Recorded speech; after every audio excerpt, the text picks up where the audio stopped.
Who is responsible? Who is responsible for this election commission? 46টা লোকের প্রাণ নিয়েছো, বিএলওদের দোষ নয়, তোমাদের দায়িত্ব নিতে হবে। 46টা প্রাণহানির ঘটনা ঘটল, এর দায় কে নেবে? সোমবার নেতাজি ইন্ডোর থেকে একেবারে অল আউট অ্যাটাক। ভোটমুখী বঙ্গে এসআইআর নিয়ে কেন্দ্র রাজ্য সংঘাত চরমে। এরই মাঝে একের পর এক মৃত্যু। এই মৃত্যুর জন্য নির্বাচন কমিশনকেই কাঠগড়ায় দাঁড় করিয়েছেন মুখ্যমন্ত্রী তথা তৃণমূল সুপ্রিমো মমতা বন্দ্যোপাধ্যায়। তীব্র আক্রমণ শানিয়ে তিনি বলেন, এই মৃত্যুর দায় নির্বাচন কমিশনকেই নিতে হবে।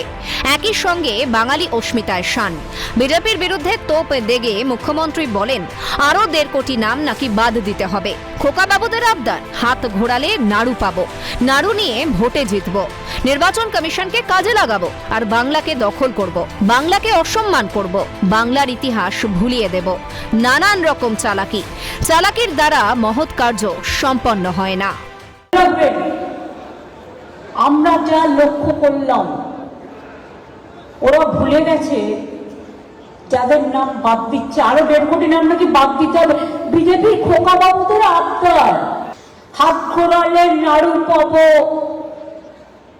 নাড়ু নিয়ে ভোটে জিতব, নির্বাচন কমিশনকে কাজে লাগাবো, আর বাংলাকে দখল করব, বাংলাকে অসম্মান করব, বাংলার ইতিহাস ভুলিয়ে দেব।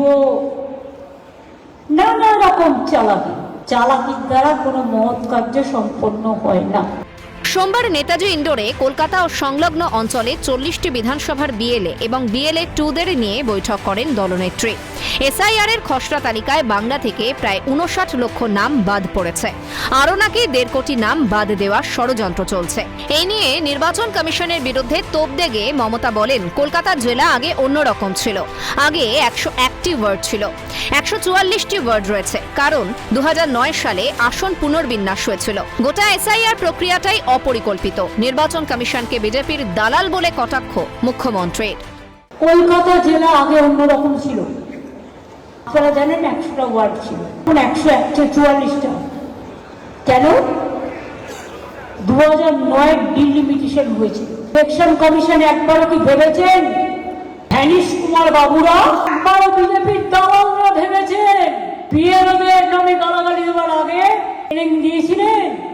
টোটালটাই আনপ্ল্যান। বিজেপির কোথায়? বিজেপি কমিশন তৈরি করেছেন, আমাকে আপনারা ক্যাচ করা করবেন। এখানেই শেষ নয়, মুখ্যমন্ত্রী আরো বলেন, গায়ের জোরে যে কাজ করতে 2 বছর লাগে সেটা 2 মাসে করতে হবে, যাতে সরকারে আগের 6 মাস কোনো উন্নয়নমূলক কাজ করতে না পারে। আমার কাছে স্টেট সেন্টারে কোনো পার্থক্য নেই। আমি সবাইকে বলছি, যার যার দায়িত্ব পালন করুন, আমাদের যতটা সহযোগিতা আছে আমরা করবো। কিন্তু গায়ের জোরে যে কাজটা করতে 2 বছর লাগে, সেইটা মাত্র 2 মাসে করতে হবে, যাতে গভর্নমেন্ট আগে থেকে 6 মাস কোনো ডেভেলপমেন্টের কাজ করতে না পারে। যত কেস করবেন, থাকলে চাইলে গলাটাও কেটে দিতে পারেন। আমি মানুষের কথা বলবো। মুখ্যমন্ত্রীর বক্তব্যে ছত্রে ছত্রে উঠে এলো বঙ্গপ্রেম। মানুষের পাশে থাকার অঙ্গীকার মুখ্যমন্ত্রী মমতা বন্দ্যোপাধ্যায়। বাংলার মানুষের প্রতি অন্যায় কোনো মতেই যে বরদাস্ত নয়, তা তার কথাতেই স্পষ্ট। ক্যামেরায় অপূর্ব দেবনাথ ও নিখিল দাসের সঙ্গে খালিদ জামাল ও রাজা সাহার রিপোর্ট, ক্যালকাটা নিউজ।